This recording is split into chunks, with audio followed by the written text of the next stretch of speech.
Today's show is brought to you by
The name 8 and Sand is an old train term. It means quick and safe travels. We are a full production brewery with a tasting room on site and 20 taps with a huge amount of variety. Check us out on our website. It's just www.8andsandbeer.com. Follow us on Facebook and Instagram. We're also in Philadelphia and surrounding areas. We're looking to increase that slowly and surely. I'm Kendra. Here's our host. A man whose nickname should be Terms and Conditions, because he gets ignored so much. Gary Monteroso. There are people who have resumes, and then there are people who you could probably fill a chapter of a book with what they've accomplished. And I'm really honored to have my guest here on What's on Tap. I'm going to go through some of the things this young man has accomplished in his career thus far. It's Mr. Brian Freedman. He's a local guy. He's a Delaware Valley person. He's traveled internationally, written for so many different publications, and been interviewed literally all around the world. I know you did some stuff, Brian, on Sirius XM. I think it was Martha Stewart Radio, if I'm not mistaken. Also, you worked with a friend of mine, Mike Colomeco. Yeah, Mike's a great guy. He's a great guy. Yeah, I see him in Cape May in the voice. summertime. He's a great guy, and we've shared some cigars together, some spirits. Yeah, I brought him to Cape May Brewing with me several years ago. We had a really good time. Brian Freedman has also hosted and continues to host wine dinners and tastings for various businesses, clubs, restaurants, private residences. Yeah, you did some wine tastings also at the Four Seasons Hotel in Philadelphia. Is that correct, Brian? yeah. I mean, basically, if you can find a critical mass of people who want to drink a little bit, chances are I've been there. Yeah. A couple other things. Help me out on this, but you were involved, I believe, with the Emmys and the Golden Globe Awards also. I read that years on your bio. ago, not with the awards directly. I was consulting for a large retailer called Wine Chateau in New Jersey, and they were running the wine tasting booth at the gifting suites for nominees for the Golden Globes and some of the other award shows out there several years ago. So that was tough to convince my wife that I was working. She was at home with like a practically newborn, and I was out in LA, sharing wine with people she was watching on TV. So that was a fun day of work. Well, I'll tell you what, you've accomplished so much. And right now you are still a contributor to Food and Wine Digital, along with, I believe, Forbes.com. Yeah, I write a Wines of the Week column online for Forbes.com. I fairly regularly contribute online to Food and Wine, have occasional pieces online for Departures. Had my first piece online for Travel and Leisure not too long ago. Started writing for a new digital publication called The Gourmet Insider. I consult for restaurants. I also, with my family, with my parents, with my wife, my uncle, my mom and dad, we started a small wine importing company. We're bringing in wine from South Africa. Of course, there's a brick wall between what I bring in and what I write about. I can't write about that, obviously. That would be kind of gross. But yeah, so we've been busy. It was literally, my wife and I were in South Africa, and we fell so in love with this winery called Holden Mons Winery that we said this is worth starting a business to bring in. You must have been impressed. Were you aware of the winery before you had visited it? No, a friend of mine who works for the South African Tourism Board. I had been there twice before for work. And a friend of mine who works with the tourism board said, hey, there's this wine farm, as they call them, in the Western Cape. It's, 5-star wine farm. And I hear they make good wine. So, we arranged for you to spend the night there. And we set up a half-hour tasting. And I think 3.5 hours after we began the tasting, we came up from the cellar and said, we got to bring this in somehow. That's impressive. I mean, that tells me a lot. With your extensive experience on all the different wineries that you've visited and sampled and represented, for you to remark that way and feel so strongly about it is really impressive for them. So it's amazing. Their winemaker is French trained. So it brings this amazing sort of French sensibility to the magnificent terroir of the Western Cape, and the wines are just delicious. So. Isn't that amazing? Yeah, and right now you've started something that I found several weeks ago, and I was so greatly impressed. I'm not a wine person, as you well know, but I was so impressed with your presentation and the content that you had to offer. And it is let's call it a video cast, if we will, called Day Drinking with Brian. Tell me about that. You've put out over 24 episodes at this point. Yeah. We just, I think tomorrow we're shooting episode 31. Wow. So, I want to take credit for this, but like most other good ideas in my life, it all goes back to my wife. When Shelter in Place started in March, she said, and she has been saying for a long time, you should be doing more video. You should be doing more video. And I said, yeah, I know. I just don't know what the right venue is and what we should be doing. And then one day in April, I came down the stairs and I said, Steph, I have a brilliant idea. She said, what? I said, we should do video. And she sort of rolled her eyes at me and said, yeah, I know. So we started twice a week on Tuesdays and Fridays. We started doing these videos. It's a web series, Day Drinking with Brian. We feature one wine and one spirit per episode. And we just talk about them in a way that is, it's not pretentious. We're not trying to make it something it's not. It's really based on what I'm excited about that day. Certainly we've had some themed episodes on, July 4th, for example, it was all American wines and spirits. We've had a couple of sponsored episodes, which we're very excited about. Of course, we're only really working sponsored episodes with wines or spirits that we're really passionate about. So, we're not going to be taking a sponsorship from like Manischewitz or something. I'm still traumatized from all the satyrs growing up drinking that stuff, but no offense to Manischewitz. It's lovely. I drank it too. Believe it or not, I drank it too. So that's why it's so important that we drink the good stuff now, Gary. Well, you know what? You're right. Yeah. Although I will say Manischewitz, and I was just having this conversation with somebody, Manischewitz, I have been to a couple of restaurants where they've used a little bit of Manischewitz to supplement sweet vermouth in a cocktail, like in a Manhattan. It brings a whole other primary fruit character to it. It's not a replacement for the vermouth, but just like half an ounce vermouth, half an ounce Manischewitz or something like that. It's a twist, and I think it's worth looking at. There's interesting stuff to drink wherever you look, Gary. Well, I fell in love with Day Drinking with Brian because of the fact, as you mentioned, that it was unpretentious. And for someone who is a novice in terms of wines, I found your presentation very refreshing and very enlightening for me and informative. And that's why I reached out to you, as you know, a couple of months ago to talk a little bit more about this.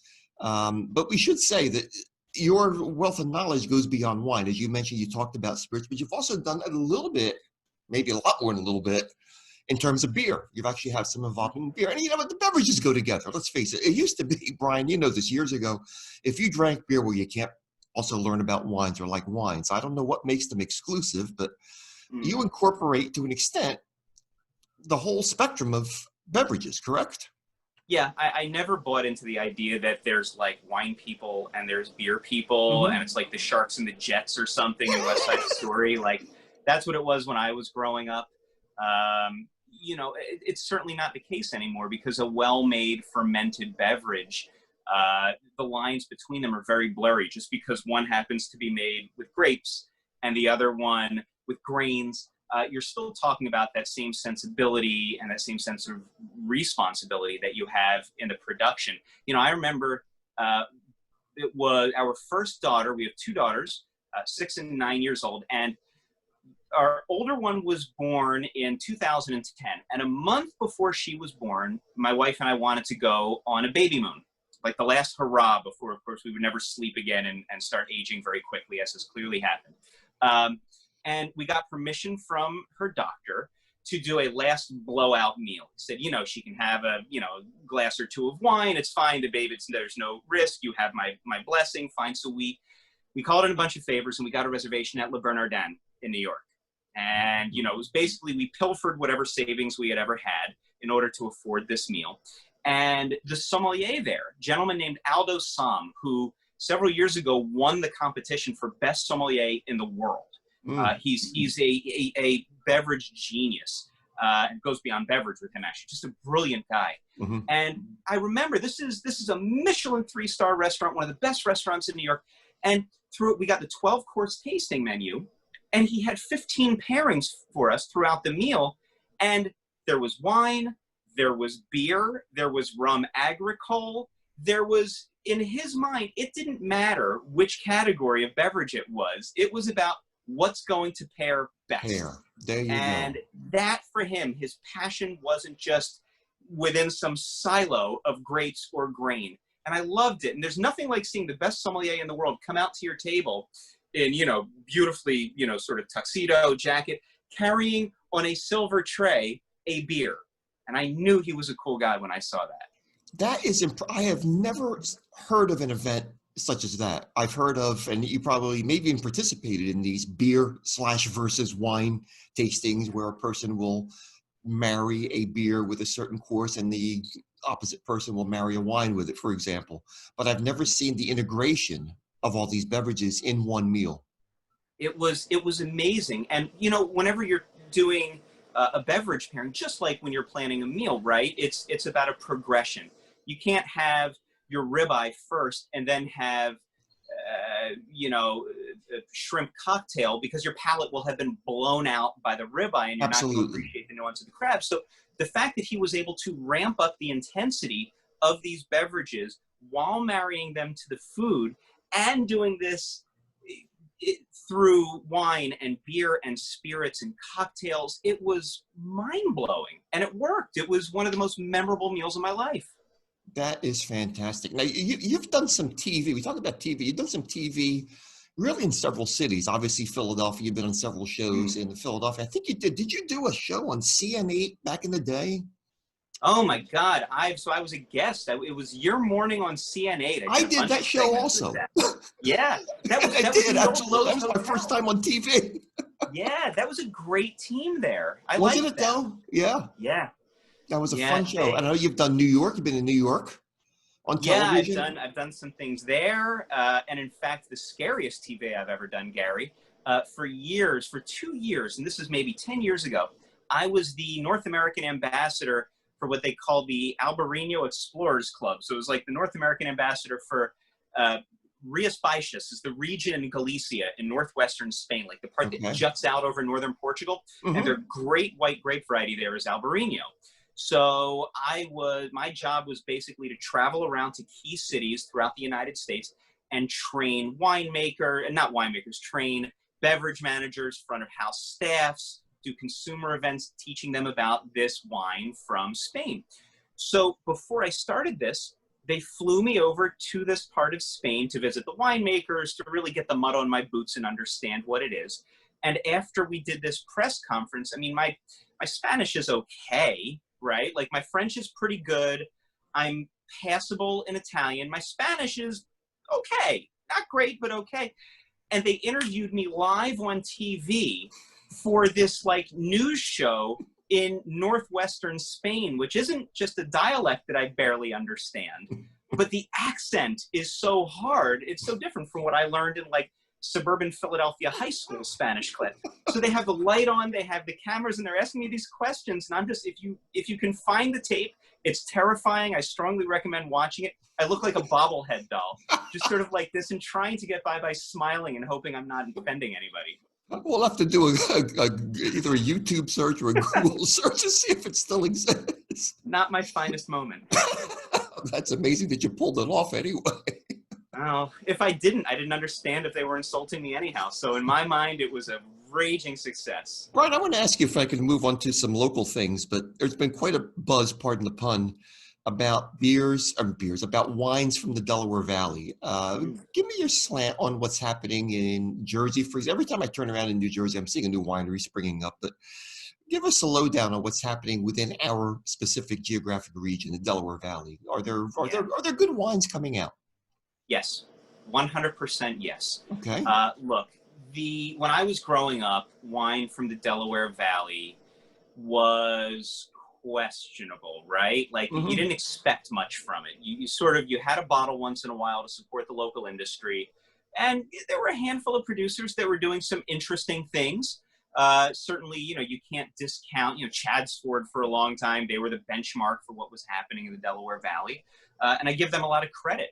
The truth is, though, in recent years, there's been a real uptick in the quality and range of wine coming out of producers throughout the Delaware Valley. In New Jersey, for example, I remember it must be 10, 12 years ago, I visited a producer called Heritage Station Vineyards. I'm not sure if that's still their name, so we'll have to check that out. But they were one of the first producers here that didn't say, okay, the market wants the following 3 grape varieties in such and such a style. The market wants Cabernet Sauvignon and Pinot Grigio. They want their Cab to be oaked. They want their Pinot Grigio to taste like it's from Northern Italy. Let's figure out a way to grow that. No, this producer was one of the first that said, instead of taking our cues from the market, let's look at our soil, let's look at our microclimate, and then figure out what we should be planting here, how we should be managing that vineyard, how we should then be treating that juice through the process of fermentation and aging. And it was one of the first producers in the Delaware Valley where I said, there's potential. There's some real serious potential. There's a producer in Avondale, Pennsylvania called Vala Vineyards, V-A-L-A, right next door to Kennett Square. And Amy Alexi, who owns Tallulah's Table, Tallulah's Garden, Tallulah's Daily, The Love, she turned me on to them. And their owner is a gentleman named Anthony Vietri, and he's like a mad genius of vineyard management. And their wines there are just, they will challenge every preconceived notions that you had, not just about wine from the Delaware Valley, but wine in general, wine writ large. He's doing some fascinating oxidative styles.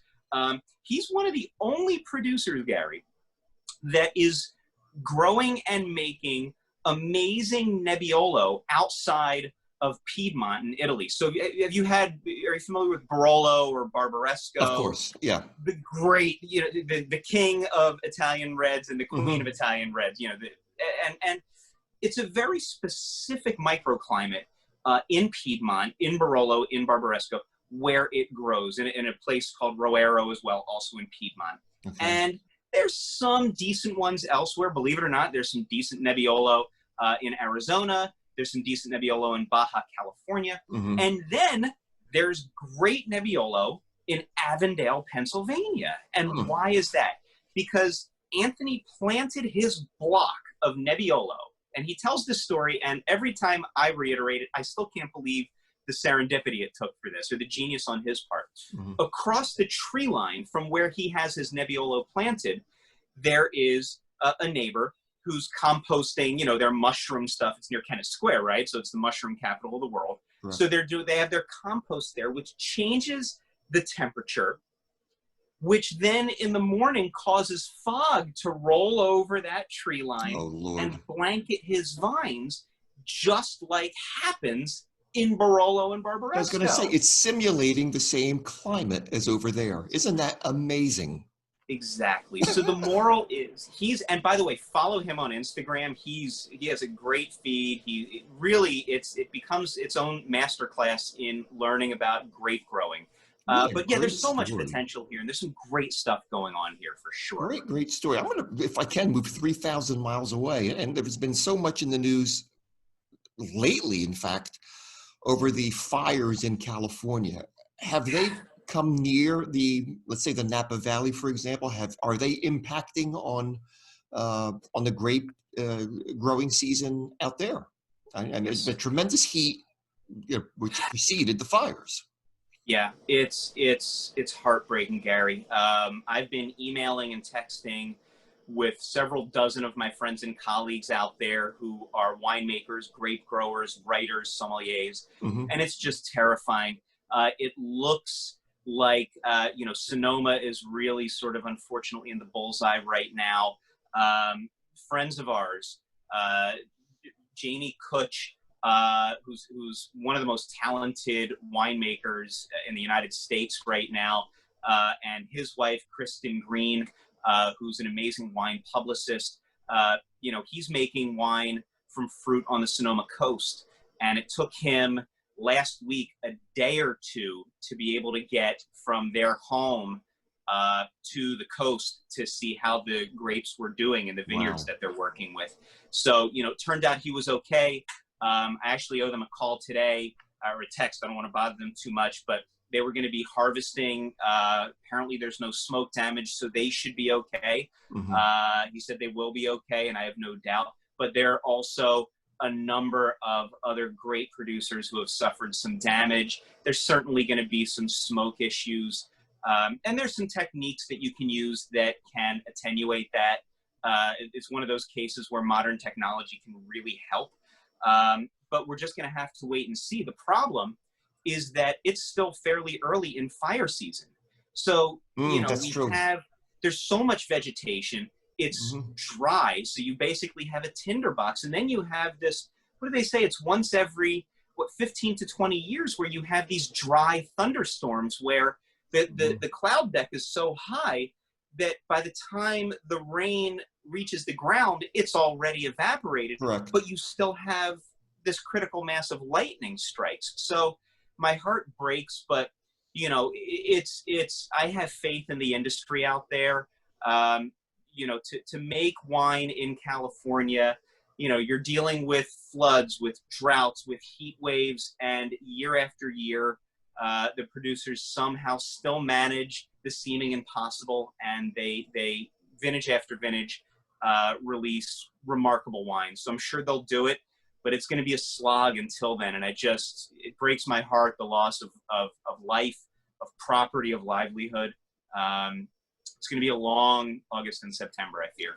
It's comparable. We've been working with, or at least in contact with people from Sierra Nevada Brewery in California, and they've had some issues as well based on the fire. And communities around the brewery have been destroyed. And I know they've actually taken people in, given them clothing, given them food, started programs to help raise money for the people who have lost absolutely everything. So I applaud, again, the wineries, the breweries, all the people who have come to the forefront to try to pitch in and help. It's a sad, terrible situation going on out there.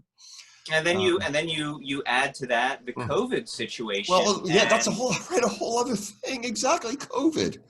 Well, let me ask you this now. How has that impacted on your, you can't do this. Are you doing seminars now virtually? Are you doing them online? How are you keeping up your business? Yeah, so obviously I can't travel. Before, in the before times, as we call them, I was out of the country at least once a month on tasting trips, on press trips, sort of scouting trips. And that obviously can't happen. My passport doesn't work right now in most of the world, unfortunately. That's true. Between the beginning of this and the beginning of summer, I had to cancel trips that were already set to Mendoza, Argentina, Jerez, Spain, the wine country of Israel, and Kyoto, Japan. All got canceled. Oh. So I've been tasting at home. You can see behind me, this is homework, as I call it, although the best kind of homework.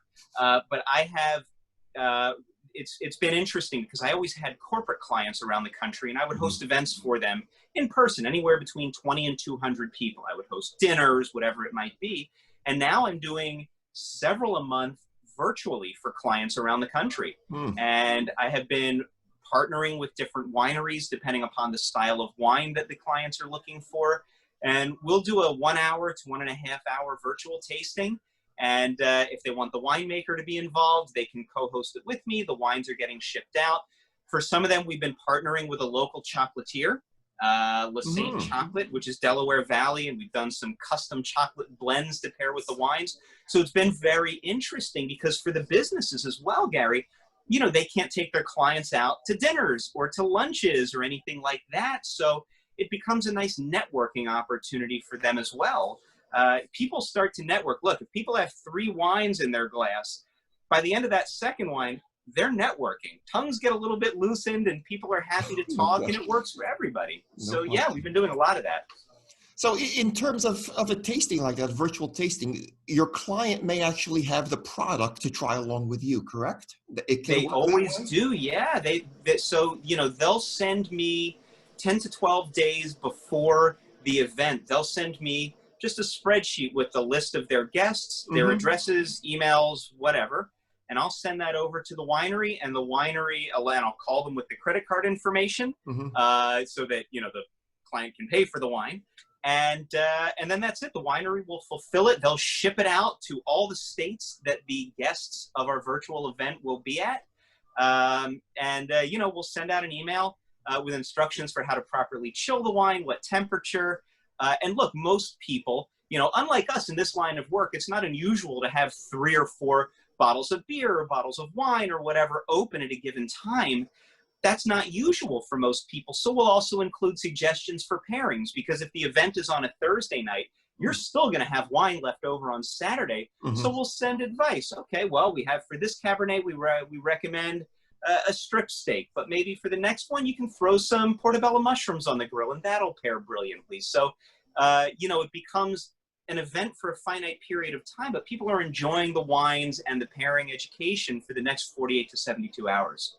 This is so cool. Now, if there are people who want to reach out to you, now the website that I have is www.fooddrinkandtravelreport.com. Is that correct? So we folded that. We folded that because it was too long for people to type it in without a typo after drinking lots of the good stuff. So we had to get rid of that. So, you know, honestly, people can go to briandfreedman.com, or the best way to get in touch with me, and, you know, look, it's crazy, but it's 2020 now. Find me on Instagram and send me a message. I've had a lot of clients get to me that way. So on Instagram, I'm at Freedman Reports, Freedman Reports. Send me a message, and I would say about half of my corporate clients have messaged me on Instagram, and then we've transitioned to email or phone. But yeah, briandfreedman.com or Freedman Reports. Well, I know I realize that in terms of media, that appearing on What's on Tap is probably the highlight of your career at this point. But I do want to announce. Great. Are you kidding me, Gary? To get to talk to you about like the stuff I'm passionate about. Oh Lord, absolutely, Brian. Okay, but here's what I'm really excited about. I saved this for the end, but your Day Drinking with Brian videocasts, we're now going to be courtesy of you, and I had to pay a lot of money for this privilege. You know this, Brian, because you're a tough negotiator. We are privileged to announce that we're going to be integrating occasional episodes of Day Drinking with Brian into What's on Tap. And I am pleased as punch, as they said back in the day. This is fantastic because these are really, really well done video casts. In terms of duration, they run a few minutes, but you cover so much information. And you present it in such a way that the listener or the viewer is not intimidated. It's user friendly. That's what attracted me to it. So thank you for allowing us to air this, and that's going to be starting very, very shortly. Yeah, absolutely. I'm really excited to be working with you. It's an honor to be partnering on these.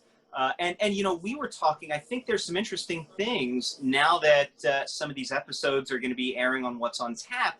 Is I'd like to not just explore one wine and one spirit per episode, but we were talking, there's maybe some opportunities to maybe do an episode where I'll cover a natural wine, a wine that hasn't been inoculated with yeast. They've allowed it to spontaneously ferment. And then maybe let's do a compare and contrast with a wild ferment ale.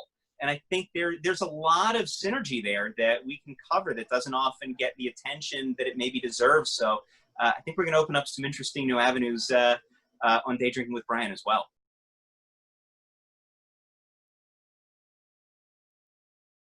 We will now pause for station identification.